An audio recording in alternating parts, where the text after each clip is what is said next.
So Ann, why don't we continue and talk a little bit about the evolution of your practice down there and how it evolved up to here and where we are and how the idea, the concept came about.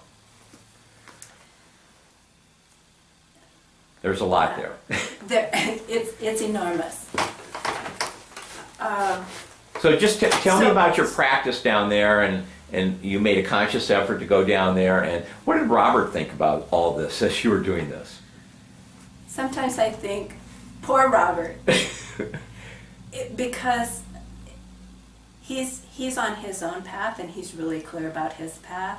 But here I am, like these doors are just opening, and I'm pretty courageous about just like jumping through these doors that are open.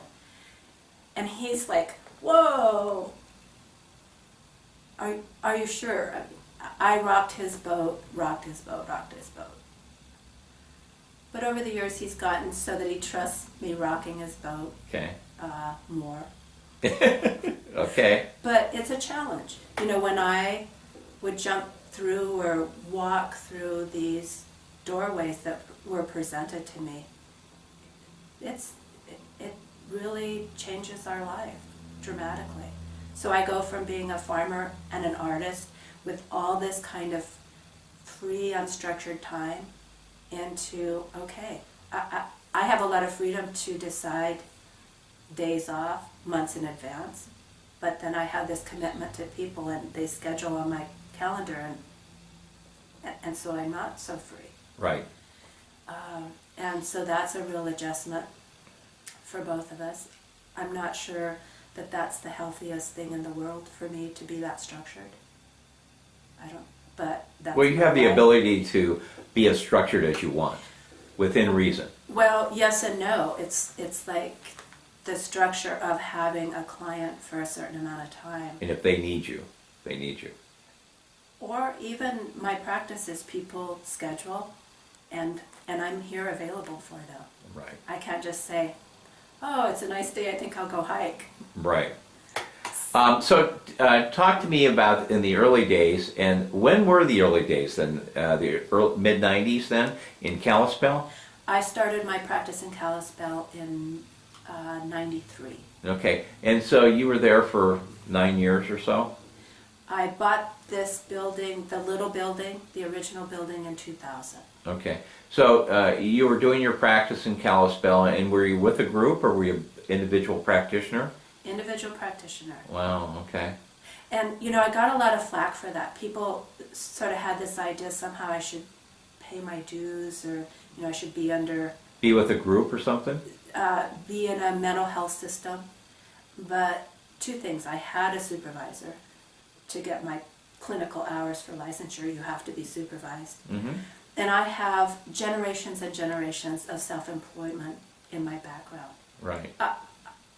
It's easy for me to think about being self-employed, and I found out that's not everyone's experience. I've helped a lot of people set up private practices, but I moved into a building that had other counselors, and one of them even came up and said, "You're not welcome here. There's enough of us." You know, they were afraid of competition, and that's the big bugaboo there, I think. And so it was kind of a challenge in the beginning. You know, I didn't feel really welcome, but I was really determined, and I just hung up my little shingle and went to work. And I sort of imagined my first months in my office, you know, like having just an orange crate to sit on. It wasn't that bad, but it kind of felt like that, you know, just bare bones. But because of my work in the co-counseling community, and even my work as an artist, I had people that trusted me already and came into my practice right away. Right. Okay, so when you were down there, what made you start to feel that you wanted to transition from the Kalispell area and move up here? I mean, besides buying this little house. Right. Well, part of it was Kalispell. I never felt like I belonged.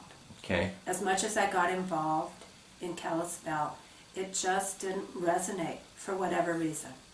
And so I actually had a realtor helping me, and I worked for, well, no, there's another thing that happened. I went into deep spiritual retreat for a week. And in that retreat, I was given this message that I was supposed to build a building. So you had your own vision quest, sort of. Right. Okay. Which is often the way that I get information. You know, I'm given information. Mm-hmm. And so it was like, you know, I sort of fight with the spirits. It's like, what? I don't have any money. How can I build a Right. building? 3 weeks later, my great aunt died, and she gave me $20,000. Now, $20,000 to build a building, to buy a building, is really nothing. But it was the affirmation that I needed. Right. That I had this message, and here's the seed money. Right. So I started looking in Kalispell to buy a building for 3 years, and no building that would work ever really showed up. And so I was a little discouraged, Mm-hmm. and also at the same time I'm feeling like I don't really fit in with Kalispell, and Right. and then here's the way doorways work for me.